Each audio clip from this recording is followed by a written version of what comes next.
اسے یقین تھا کہ یہ اجلاس 1 گھنٹے میں ختم ہو جائے گا۔ پولیس کمشنر امور کو اپنے ہاتھ میں لے لے گا اور وہ خود آزاد ہو جائے گا۔ اجلاس میں اس کی موجودگی کی وجہ صرف یہ تھی، تاہم کیس کی نوعیت ایسی تھی کہ تفتیش یقیناً اسپیشل سیل کے حوالے ہونی ہی تھی۔ 20 منٹ بعد میئر نے فیصلے کا اعلان کر دیا۔ ہم یہی ظاہر کریں گے کہ بلیک میلروں کو رقم ادا کی جائے گی۔ اس کے بعد ایسے یقینی انتظامات کیے جائیں گے کہ رقم لینے والا واپس نہ جا سکے۔ یہ کہتے ہوئے میئر نے انسپیکٹر بادل کی طرف دیکھا اور پھر کمشنر کی طرف۔ ہاشم، میں چاہتا ہوں کہ یہ مشن انسپیکٹر بادل کو سونپ دیا جائے۔ بادل کو ایسے لوگوں سے نمٹنے کا وسیع تجربہ ہے۔ انسپیکٹر بادل گنگ ہو کر رہ گیا۔ کہرے درویش بجانے درویش کے مصداق اسے بہرحال شکریہ ادا کرنا ہی پڑا۔ اس کے فوراً بعد ہی کمیٹیاں قائم کر دی گئیں، جن کے اجلاس وقت ضائع کیے بغیر شروع ہو گئے۔ ایک کمیٹی کو رقم جمع کرنے کا کام دیا گیا اور کمیٹی نے جلد ہی یہ فیصلہ کر لیا کہ وہ رقم مطالبے کے مطابق چھوٹے نوٹوں میں جمع کرے گی اور یہ نوٹ تمام 40 بینکوں سے حاصل کیے جائیں گے۔ ٹھیک 1:30 پر وہ ایک بار پھر پولیس چیف کے دفتر میں جمع ہوئے، کیونکہ بلیک گولڈ مین نے کہا تھا کہ وہ ٹھیک 2 بجے فون کرے گا۔ بادل، police chief Parkinson, police commissioner Hashim اور دیگر نصف درجن افراد اسی فون کا انتظار کر رہے تھے۔ اب سارا دار و مدار اسی فون پر تھا۔ اگر وہ فون کرنے والے کو صرف 3 منٹ کے لیے باتوں میں الجھا سکے تو یہ معلوم ہو سکے گا کہ فون کس جگہ اور کس نمبر سے کیا گیا ہے، اور اس طرح اس شخص کی گرفتاری بہت آسان ثابت ہوگی۔ گھنٹی بجتے ہی وہ سب اچھل پڑے اور ٹیپ ریکارڈر آن کر دیا گیا۔ ہاشم نے سر پر ہاتھ پھیرتے ہوئے فون کی طرف دیکھا، گلا صاف کیا اور پھر ریسیور اٹھا لیا۔ ہیلو، میں پولیس کمشنر ہاشم بات کر رہا ہوں۔ اس کا لہجہ باری اور آواز کرخت تھی۔ ظاہر ہے، اور کون ہو سکتا ہے بیبی؟ دوسری طرف سے آواز آئی۔ تم کون ہو؟ پولیس کمشنر کے چہرے پر ایک رنگ آ کر گزر گیا۔ میں؟ دوسری طرف سے بولنے والے نے ہلکا سا کہکا لگایا۔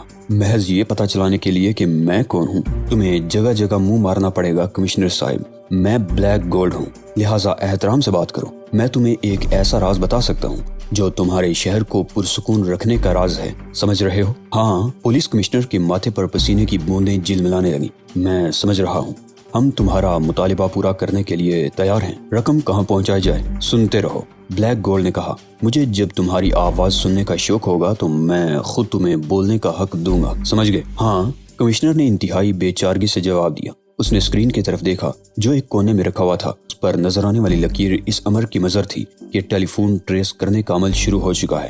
باقی تمام لوگ بھی بلیک گولڈ کی آواز سن رہے تھے جو پولیس چیف کے ٹیلی فون ڈیسک اسپیکر سے نکل رہی تھی۔ گڈ، کان کھول کر سنو کمشنر، ہم اپنے آس پاس کسی بھی پولیس کار کو دیکھنا پسند نہیں کریں گے۔ تم خود ایک شیورلیٹ میں ہوگے اور تمہارے ساتھ کوئی خوبصورت سی لیڈی کانسٹیبل ہوگی۔ کار وہی چلائے گی۔ یہ کار تمہیں شہر میں کسی جگہ کھڑی ہوئی ملے گی۔ کار کے اندر تمہارے اور تمہاری کانسٹیبل بہن کے علاوہ اور کوئی نہیں ہونا چاہیے۔ تمہاری گاڑی فلیٹ بش ایونیو سے فیض آباد میں داخل ہوگی۔ یہ تمہیں گاڑی چلنے کے بعد بتا دیا جائے گا کہ گاڑی کہاں رکے گی۔ اس کے لیے تم ایسا واکی ٹاکی ساتھ رکھو گے جس پر پیغام صرف وصول کیا جا سکتا ہو، ٹرانسمٹ نہ ہو سکے۔ اگر اس کے برخلاف کچھ کیا گیا تو لڑکی ماری جائے گی۔ گاڑی جب فیض آباد میں داخل ہو جائے گی تو تمہیں یہ بتا دیا جائے گا کہ گاڑی کہاں روکو گے۔ سن رہے ہو نا؟ میں کوئی بات دہرانے کا عادی نہیں ہوں۔ اور ہاں، دوسری اہم بات یہ ہے کہ لڑکی اکیلی ہوگی۔ میں سمجھا نہیں، پہلے تم نے کہا تھا کہ وہ تجویز منسوخ، تم اس کے ساتھ نہیں ہوگے۔ باقی تمام ہدایات وہی ہیں جو دے چکا ہوں۔ اب آگے سنو، وہ جب فیض آباد میں گاڑی روکے گی تو اسے مزید ہدایات ملیں گی کہ اسے کیا کرنا ہے۔ اس کا کوئی تعاقب نہ کرے ورنہ قیامت آ جائے گی۔ نوٹ تمہارے پاس ہیں، اب شیورلیٹ کار تلاش کرو۔ ہاں، پولیس کمشنر نے کہا۔ اس وقت اسکرین پر واضح سگنل موصول ہوا، کال ٹریس کر لی گئی ہے۔ کال ڈیفنس کے علاقے میں ایک پبلک فون بوتھ سے آئی تھی۔ سگنل موصول ہوتے ہی تمام ریڈیو کاروں کو اطلاع دے دی گئی کہ بوتھ میں موجود شخص کو زندہ گرفتار کر لیا جائے۔ گڈ، اگلی بار تم سے بات ہوگی تو میں لکھ پتی بن چکا ہوں گا۔ ٹیلی فون اسپیکر سے آواز آ رہی تھی۔ ویسے مجھے یقین ہے کہ تم لوگوں نے کال ٹریس کر ہی لی ہوگی۔ تمہارے جوان بوبی ٹریپ کے ماہر ہیں۔ ویسے میں نے یہ بات یوں ہی کہہ دی تھی، شاید تم میرا مطلب سمجھ رہے ہو۔ اس کے بعد اسپیکر خاموش ہو گیا۔ اب ہلکی ہلکی سرسراہٹ کی آواز سنائی دے رہی تھی۔ ہیلو، کمشنر نے بے چینی سے پہلو بدلتے ہوئے کہا۔ ہیلو ہیلو، کوئی جواب نہ آیا تو کمشنر نے ریسیور رکھ دیا۔ ٹھیک 1 منٹ بعد ڈیسک ریڈیو پر سگنل ملا تو پولیس چیف نے بٹن آن کر دیا۔ بوتھ میں کوئی نہیں ہے جناب، کسی پولیس آفیسر کی آواز آئی۔ ٹھیک ہے، محتاط رہو۔ Police chief غرایا۔ اس نے بوبی ٹریپ کا ذکر کیا ہے۔ بوتھ پر بڑی احتیاط سے چھاپا مار کر اس میں سے ایک سستا سا ٹیپ ریکارڈر نکالا گیا اور بم اسکواڈ کے حوالے کر دیا گیا۔ یہ انتہائی عام سا ٹیپ ریکارڈر تھا مگر اس کو ہاتھ لگانے والا کانپ رہا تھا۔ اس نے ٹیپ ریکارڈر کا کور کھول کر جھانکا مگر اندر کچھ نہیں تھا۔ اس نے بڑی احتیاط سے ریکارڈر کو ایک بم باسکٹ سے کور کیا اور پھر باسکٹ کی آہنی پلیٹ ٹیپ ریکارڈر کے نچلے حصے پر لگانے لگا تاکہ اگر بم پھٹے تو باسکٹ اس کی تباہی روک لے۔ پلیٹ مان ہی کسی چیز سے ٹکرائی۔ موقع پر ہی مرنے والے افسر کو اپنی موت کا سبب معلوم نہ ہو سکا۔ یہ بات دوسروں کو پتہ چلی کہ نصف پاؤنڈ C4 کا بم اس جگہ چھپایا گیا تھا جہاں بوتھ میں ٹیپ ریکارڈر رکھا گیا تھا، اور جو ہی آفیسر نے باسکٹ کی آہنی پلیٹ ٹیپ کے نیچے رکھنی چاہی وہ بم سے ٹکرائی اور بم پھٹ گیا۔ 10 افسر زخمی ہوئے، پیٹرول کار میں آگ لگ گئی اور بلیک گولڈ کے خلاف پہلی گواہی ٹیپ ضائع ہو گیا ہے۔ ٹیلی فون بوتھ سے صرف چند عمارتیں چھوڑ کر ایک 2 منزلہ عمارت کی چھت سے عبدل یہ سب کچھ دیکھ رہا تھا۔ اس کی آنکھوں پر ایک چھوٹی سی مگر طاقتور دوربین تھی۔ دھماکہ ہوتے ہی وہ مسکرانے لگا اور پھر دوربین جیب میں ڈال کر اس عمارت سے اترنے لگا۔ 1 گھنٹے بعد اس زمن کی تمام تفتیش مکمل ہو گئی اور صرف اتنا ہی علم ہوا کہ ٹیلی فون بوتھ ایک گودام کے قریب ہے، یہ بھی کہ کسی نے بوتھ میں کسی کو داخل ہوتے یا نکلتے نہیں دیکھا۔ پولیس کی درجنوں گاڑیاں ایک پرانی شیورلیٹ کی تلاش میں نکل گئی اور آخر یہ گاڑی انہیں فیض آباد ہی کے ایک میدان میں کھڑی ہوئی مل گئی۔ گاڑی ہیڈ کوارٹر لائی گئی۔ کسی نامازی لیڈی پولیس آفیسر کو تیار کرنا مشکل ثابت نہ ہوا۔ یہ لیفٹیننٹ روڈسن تھی، کراٹے کی ماہر۔ رقم 2 بورے سوٹ کیسوں میں موجود تھی جنہیں انسپیکٹر بادل نے عقبی سیٹ کے نیچے ٹھونس دیا۔ پھر ایک اور ٹیلی فون موصول ہوا جس میں ہدایت کی گئی کہ گاڑی ٹھیک 3 بجے ہیڈ کوارٹر سے نکل جانی چاہیے۔ 28 سالہ لیفٹیننٹ روشن ٹھیک 3 بجے گاڑی کمپاؤنڈ سے نکال کر لے گئی۔ اس نے فیض آباد کا پل پار ہی کیا تھا کہ اسے کھلے ہوئے واکی ٹاکی پر ہدایت ملنے لگی۔ لیفٹیننٹ روڈسن، چمنزار کے مغربی دروازے کی طرف جاؤ، وہاں سے بائیں طرف والے راستے پر پہنچ کر تمہیں دوسری ہدایت ملے گی، اوور اینڈ آل۔ انسپیکٹر بادل نے اپنے ہاتھ میں دبے ہوئے ریڈیو پر یہ پیغام سنا اور تھوک نکل کر رہ گیا۔ پھر اس نے اپنے واکی ٹاکی پر 40 پیٹرول یونٹوں کو ہدایت کی کہ وہ اپنی اپنی جگہ چوکس رہیں۔ یہ تمام یونٹ فیض آباد میں موجود تھے۔ انسپیکٹر خود ایک پرائیویٹ کار میں تھا۔ اس نے عام سے کپڑے پہن رکھے تھے۔ مزید 1 فرلانگ آگے جا کر اس نے یونٹوں کو نئی ہدایت دی۔ چمنزار کے اور قریب ہو جاؤ لیکن اتنا فاصلہ رکھو کہ کسی کو تم پر شبہ نہ ہو۔ اس نے اپنی گاڑی چمنزار پر ڈالنے سے قبل پی کیپ اتار کر سمور کی ٹوپی پہن لی، قمیض کا کالر الگ کر کے نیچے ڈالا اور ناک میں ایک سپرنگ پھنسا لیا۔ اب اس کی ناک اوپر کوٹ گئی تھی جس کی وجہ سے اس کا چہرہ ہی بدل گیا تھا۔ اس نے اپنی گاڑی چمنزار کے مغربی دروازے سے چند گز دور کھڑی کی۔ چند ہی لمحوں بعد شیورلیٹ اس کے سامنے سے گزر گئی۔ اس نے ارد گرد کا بغور جائزہ لیا مگر اسے لیفٹیننٹ روشن کی کار کے تعاقب میں کوئی اور گاڑی نظر نہیں آئی۔ وہ اتنی دیر تک ہی وہاں رک سکتا تھا کہ شیورلیٹ نظروں میں رہے، اور پھر جب شیورلیٹ بائیں طرف جانے لگی تو اس نے بھی اپنی گاڑی اسی سمت میں ڈال دی۔ اس نے دونوں گاڑیوں میں اتنا فاصلہ ضرور رکھا کہ وہ مشکوک نہ ہو جائے۔ شیورلیٹ اور بادل کے درمیان کئی اور گاڑیاں بھی چل رہی تھی۔ اس کے ذہن میں ایک بات بیٹھ چکی تھی، وہ یہ کہ بلیک میلر پکڑے جائیں گے۔ اس کی ایک وجہ یہ تھی کہ شہر کے بہترین پیٹرولنگ یونٹ اس کی کمان میں تھے اور اسے یقین تھا کہ پروگرام کے مطابق دوسری گاڑیاں بھی اس کا تعاقب کر رہی ہوں گی۔ ان گاڑیوں کو واضح ہدایت تھی کہ وہ بادل کی کار سے 1 میل دور رہیں۔ انسپیکٹر کی گاڑی کی چھت پر 8 کا ہندسہ لکھا ہوا تھا اور وہ اپنی کار میں بیٹھے بیٹھے 200 پیٹرول کاروں سے رابطہ قائم کر سکتا تھا۔ کچھ دیر بعد اسے ایسا لگنے لگا جیسے شیورلیٹ قائد ایئرپورٹ کی طرف جائے گی۔ جلد ہی شیورلیٹ چمنزار کے جنوبی حصے میں آ گئی اور پھر وین ایکسپریس وے سے گزر کر ایئر فیلڈ کے قریب سے گزر گئی۔ اب شیورلیٹ 60 میل فی گھنٹہ کی رفتار سے دوڑ رہی تھی۔ انسپیکٹر بادل کو پہلی مرتبہ خوف کا احساس اس وقت ہوا جب اس نے آبشار والا روڈ دیکھا۔ یہاں ایک گاؤں کی طرف جانے والے راستے کا نشان بنا ہوا تھا۔ اس کا مطلب یہ تھا کہ وہ محض چند منٹ میں شہر کی حدود سے نکل جائیں گے اور ان کا رخ جزائر کی طرف ہو جائے گا۔ انسپیکٹر بادل کو اس صورتحال کی توقع نہیں تھی اور اسی وجہ سے اس نے جزائر کے پیٹرولنگ یونٹوں کو خبردار کرنے کی ضرورت محسوس نہیں کی تھی۔ وہ گرفتار کر سکتا تھا لیکن اسے یہ حق حاصل نہیں تھا کہ جزائر کی حدود میں داخل ہو کر اپنے شہر کی پیٹرولنگ کاروں کو مدد کے لیے طلب کر سکے۔ اس نے بوکھلاہٹ کے باعث پولیس چیف سے رابطہ قائم کر کے اسے نئی صورتحال سے مطلع کر دیا۔ خدایا، چیف پھٹ پڑا، میری چھٹی حس کہہ رہی تھی کہ کوئی گڑبڑ ضرور ہوگی۔ لیفٹیننٹ روشن کو پیغام دو کہ وہ واپس چلی آئے، اسے فی الفور اپنے شہر کی حدود میں آنا ہے۔ انسپیکٹر بادل نے فوراً روشن سے رابطہ قائم کرنا چاہا مگر جب اس کی 6 کی 6 کوششیں ناکام رہیں تو اس کی پیشانی پر پسینہ جلملانے لگا۔ اس نے اس کی اطلاع ایک بار پھر پولیس چیف کو دی۔ چیف، ممکن ہے کہ روشن سے اس کا ریڈیو چمنزار کے قریب کوڑے گھر میں پھینکوا دیا گیا ہو، ذرا وہاں چیک کر لیں، بادل نے کہا۔ اس دوران میں وہ پولیس چیف کو اپنی پوزیشن سے مطلع کرتا رہا اور پھر اچانک ہی چیف کی آواز سنائی دی۔ میں نے جزائر کی فورس سے درخواست کی ہے کہ وہ روشن کی کار کو روک لیں، وہیں روکے رہیں یا پھر اپنی حفاظت میں اسے ہمارے شہر کی حدود تک پہنچا دیں۔ ساتھ ہی میں نے راستے میں آنے والے ہر گوٹھ اور گاؤں کی چوکیوں کو بھی یہی ہدایت دی ہے تاہم تم جانتے ہی ہو کہ ان چوکیوں کی کیا حالت ہے، لہٰذا اب دار و مدار تم پر ہے بادل۔ روشن کے قریب پہنچو اور اسے گاڑی واپس لانے کے لیے کہو۔ بہت بہتر جناب۔ بادل نے ریڈیو رکھ کر ایک پیر پر پورا بوجھ ڈال دیا۔ اب اس کی کار اڑ رہی تھی۔ اس نے جلدی روشن کی گاڑی کو جا لیا۔ اس نے 2 مرتبہ گاڑی کو اوورٹیک کرنا چاہا مگر دونوں مرتبہ ناکام رہا۔ اس طرح دونوں گاڑیاں اسٹریم ولیج ویلی میں آگے پیچھے داخل ہو گئیں۔ اس نے ایک مرتبہ پھر گاڑی کو اوورٹیک کرنا چاہا مگر شیورلیٹ عین وقت پر روڈ کے وسط میں آ گئی اور پھر ایک اور گاڑی ان دونوں کے درمیان میں حائل ہو گئی۔ اس گاڑی کو ایک پستہ قد لاماضی چلا رہا تھا اور اس کی نیت واضح تھی کہ وہ بادل کو شیورلیٹ تک پہنچنے سے روک رہا تھا۔ بادل نے اپنے ریوالور پر ہاتھ رکھا مگر اس کا وقت گزر چکا تھا۔ میرے خدا، اگر روشن ہاتھ سے نکل گئی تو یہ سوچ ہی بہت تکلیف دہ تھی، اور روشن کے ہاتھ سے نکلنے کا مطلب ریٹائرمنٹ اور فاضل آمدنی سے محروم ہونا تھا۔ انسپکٹر بادل نے دانت پیستے ہوئے اسٹیئرنگ وہیل کو مضبوطی سے پکڑا اور پھر تیز رفتاری سے پستہ قد لاماضی کی گاڑی کی طرف کار دوڑانے لگا۔ اس نے لاماضی کی گاڑی کو سائیڈ سے ٹکر ماری جس کے باعث لاماضی کا ہاتھ بہک گیا اور اس کی گاڑی دائیں طرف گھومتی چلی گئی۔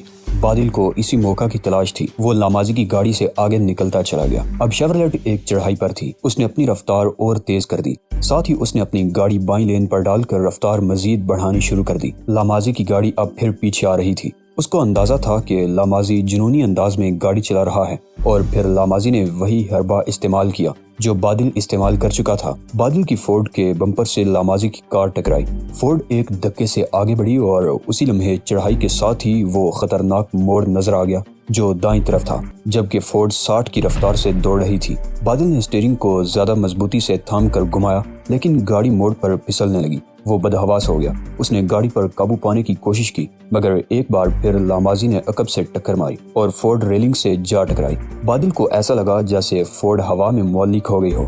گاڑی واقعی ہوا میں معلق تھی اور اب نیچے کھائی میں گر رہی تھی۔ نہیں! بادل بہت زور سے چیخا۔ گاڑی گرتے ہوئے کسی چیز سے ٹکرائی اور بادل کو پیٹرول کی بو محسوس ہونے لگی۔ اس نے نیچے دیکھا، گاڑی اب ایک سڑک پر گر رہی تھی۔ وہ مضبوطی سے بیٹھ گیا۔ اس نے خود کو بچانے کے لیے تیار کر لیا۔ پھر ایک زوردار آواز کے ساتھ گاڑی نچلی سڑک پر گر گئی۔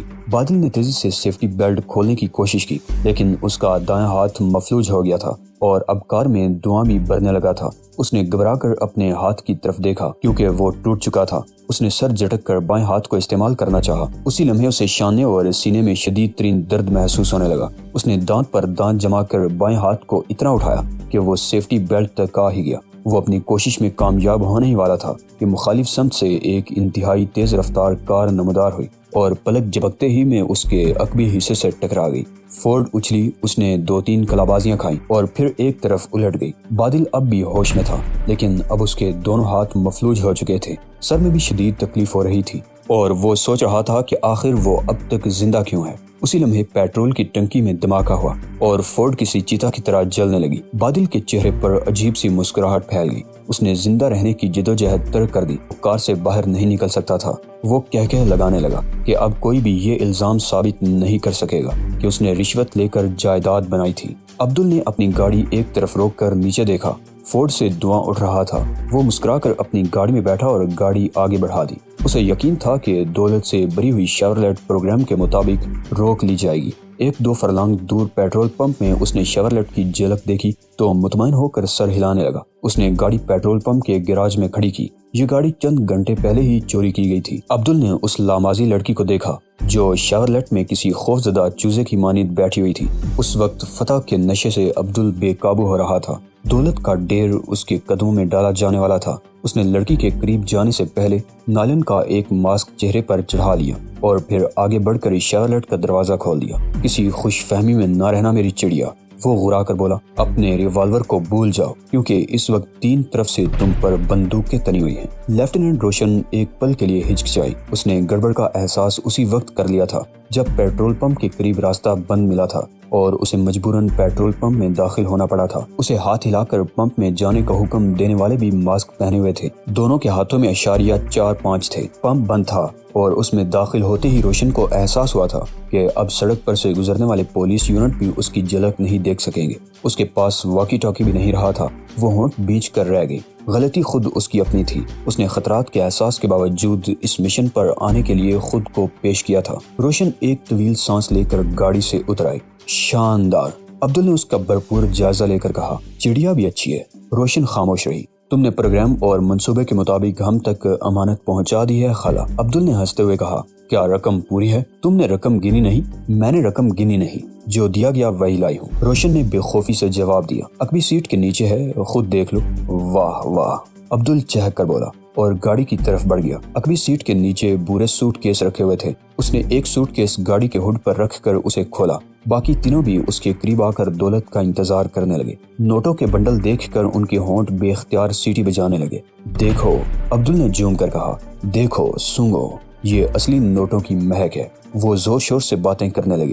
اسی لمحے موقع غنیمت جان کر روشن ایک دروازے کی طرف کھسکنے لگا، مگر اسی لمحے کسی نے اس کی کلائی دبوچ لی۔ ارے نہیں، تم کہاں جاؤ گی؟ ابھی تو ہم نے تم سے باتیں بھی نہیں کی۔ یہ عبدل تھا۔ اس نے ایک ایسی حرکت کی جس کے باعث روشن غصے سے کانپ کر آ گئی۔ اس نے بے اختیار گھٹنا عبدل کے پیٹ پر دے مارا، مگر عبدل نے پیٹ بچا لیا۔ گھٹنا عبدل کی ران پر لگا، ساتھ ہی عبدل نے اس کے زوردار تمانچہ مارا۔ روشن نے تمانچہ مارنے والے ہاتھ کو دونوں ہاتھوں میں پکڑ کر زور سے کھینچا۔ عبدل کے منہ سے زوردار چیخ نکلی اور پھر روشن کی ٹھوکر اس کے پیٹ پر لگی۔ عبدل فرش پر گر پڑا۔ یہ صورتحال دیکھ کر دو نقاب پوش اچھل کر اس کی طرف آئے اور انہوں نے اسے دبوچ لیا۔ روشن کو پہلی بار احساس ہوا کہ نقاب کے بیچ چپٹے چہرے ہیں۔ پھر وہ ان دونوں سے باقاعدہ بھیڑ گئی۔ وہ آخری وقت تک مزاحمت کرتی رہی اور جب اسے ہوش آیا تو اس نے خود کو فرش پر پایا۔ اس کے ہاتھ پیر اس طرح بندھے ہوئے تھے جیسے وہ سلیب پر ہو۔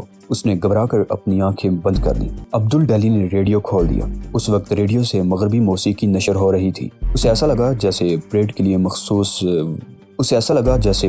مخصوص ڈرم بج رہا ہو۔ وہ خود بھی کافی عرصے تک ڈرمر رہا تھا۔ کار میں نوٹوں کے بنڈل بھرے ہوئے تھے اور وہ ان کو 4 حصوں میں تقسیم کر رہا تھا۔ بس اب دل درد دور ہو جائیں گے، اس نے زیر لب کہا۔ وہ کچھ دنوں فوج میں رہا تھا جہاں لامازی ہونے کے باعث اسے ترقی نہیں ملتی تھی، لہٰذا وہ فوج سے بھاگ کھڑا ہوا تھا۔ پھر اس نے اپنے 4 ساتھیوں کو لے کر سرکلر ریلوے میں لوگوں کی جیبیں کاٹنی شروع کر دی۔ پہلی واردات میں انہیں 20-20 روپے ہاتھ لگے تھے۔ 15 سال کی عمر میں اس نے پہلی بار چاقو استعمال کیا تھا اور ایسے گروہ میں شامل ہو گیا تھا جو بڑے لمبے ہاتھ مارنے میں بدنام یا مشہور تھا۔ یہی وہ زمانہ تھا جب تعلیم لازمی قرار دے دی گئی تھی اور انتظامیہ نے اسے زبردستی ایک اسکول میں داخل کرا دیا تھا۔ یہاں ایک ٹیچر کو چاقو مارنے پر اسے 90 دن کی سزا ہوئی تھی۔ عبدل نے گاڑی چلا دی۔ اسے ماضی کی ایک ایک بات اچھی طرح یاد تھی۔ پہلی بار سزا ہونے کے بعد اس نے جرائم کی دنیا میں باقاعدہ قدم رکھ دیا تھا اور یہی وجہ تھی کہ رہائی کے بعد بھی پولیس والے اس پر نظر رکھنے لگے تھے۔ وہ لامازیوں کے مخصوص علاقے میں رہنے لگا کیونکہ یہاں لامازیوں کی گرفت پولیس سے کہیں زیادہ تھی۔